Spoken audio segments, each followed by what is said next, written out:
Rapidement fixer certaines choses. On ne se rebaptise pas. On se baptise une seule fois. On entre dans l'eau du baptême une seule fois. Il y a parmi nos bien-aimés des gens qui sont entrés dans une piscine. Il y a parmi des gens qui ont les a poussés. Ils ont dit eux-mêmes. Ils ne se sont pas fait baptiser. Voilà pourquoi j'ai dit que tout le monde peut suivre ces enseignements à la fin, à 3 reprises, à 3 jours différents. J'incite, je t'envoie la prière, j'incite, est-ce que tu as compris que tu as été baptisé, tu n'as pas été baptisé pour être baptisé? On ne se rebaptise pas. Alléluia. Mais une autre chose que Dieu nous a enseigné dans ses ministères, dans la Bible, je ne vais pas enseigner ce soir, c'est que comme le mariage, comme l'alliance avec Dieu, on peut renouveler son baptême. On peut renouveler. Tu ne peux pas être baptisé comme Mama Kapiamba et devenir pire que tu as été avant le baptême. Non. Le baptême, c'est un miracle. Et comme elle a dit, on l'a vu, elle a touché seulement l'eau. Elle a commencé à parler en langue, elle a reçu une vision sur place. Parce que l'eau dans laquelle elle est entrée, il y a des temps où cette eau-là, nous sommes partis dans cette eau, faire de cette eau l'eau du baptême. Ce n'est plus l'eau de nage, l'eau de natation, l'eau de Palm Beach, l'eau de Miami Vice. Non, c'est l'eau du baptême. Alléluia. Quand tu entres dans cette eau, la Bible l'appelle le bain de la régénération. Tu es régénéré, tu es restauré, tu es renouvelé, tu deviens une autre créature. Amen.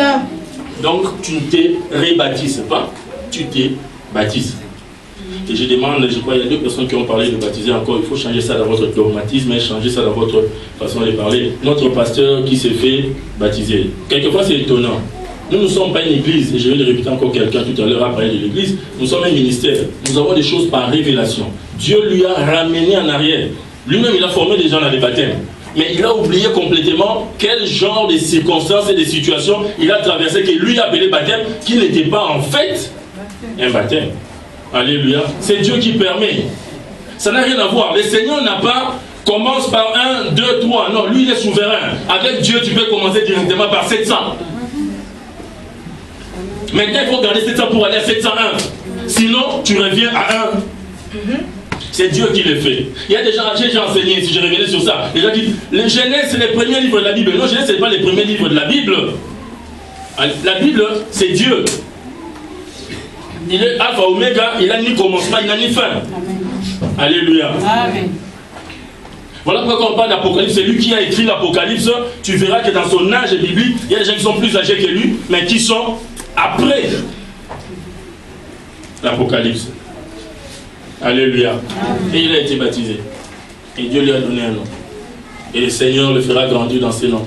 Et le Seigneur fera de lui une très très très grande chose. On est même en train de le voir dans sa communauté ici, c'est que le Seigneur est en train de faire. Que le Seigneur ajoute encore, ajoute encore. J'ai écouté Papa Théodore Josué dire que nous sommes de l'église évangélique.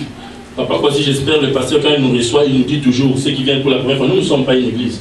Nous sommes un ministère. Nous sommes un centre de formation de tous les chrétiens. Dieu nous a donné une vision de former tous les chrétiens au ministère, aux aspects du combat spirituel. Tu es à l'aise dans ton église, garde ton église. On ne te l'empêche pas. On veut que le chrétien devienne combattant. On ne peut pas avoir un chrétien qui est en train de flirter avec la poutine, qui est en train de flirter avec la tradition, qui est en train de flirter avec les péchés. Nous avons des centres qui s'appellent des églises où les gens sont connus, vivent dans le péché, vivent dans la fornication, vivent dans le mal et on leur dit rien. Plus encore, on prend même l'air bien pour suivre tout ce qui est à Dieu. Nous, Dieu nous a dit, parlez-leur. Alléluia. Faites ce que la Bible dit que vous devriez faire. Amen.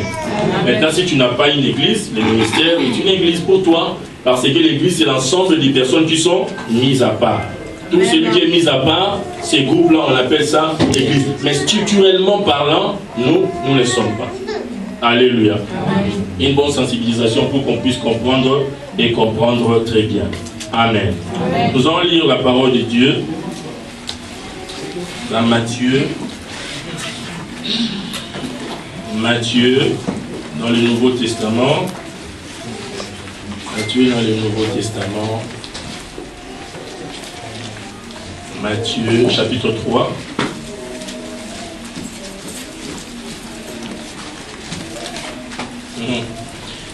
La sœur, j'ai dit à la sœur, si ça dépendait que de moi, je n'allais pas te laisser entrer dans l'eau du baptême. Mais le baptême, c'est la délivrance aussi. Amen.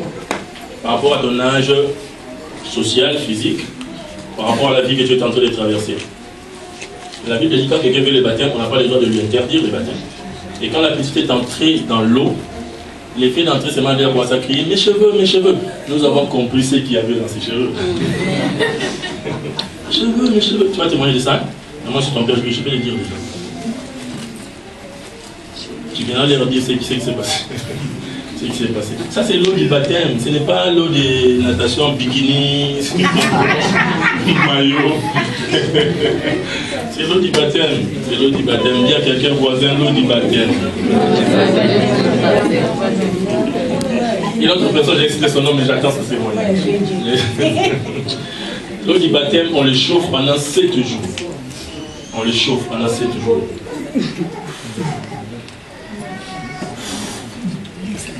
On le chauffe pendant 7 jours. On enlève tout ce que Jean-Henri, Monsieur Desailly, Monsieur le Couteau, Madame Laporte, Madame Lafayette, tous ceux qu'ils ont laissé là-bas la nuit ou le samedi, on enlève ça.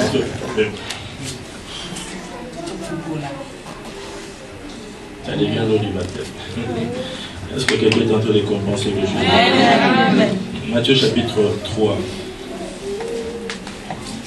Nous allons commencer à lire la parole de Dieu à partir du verset 1er.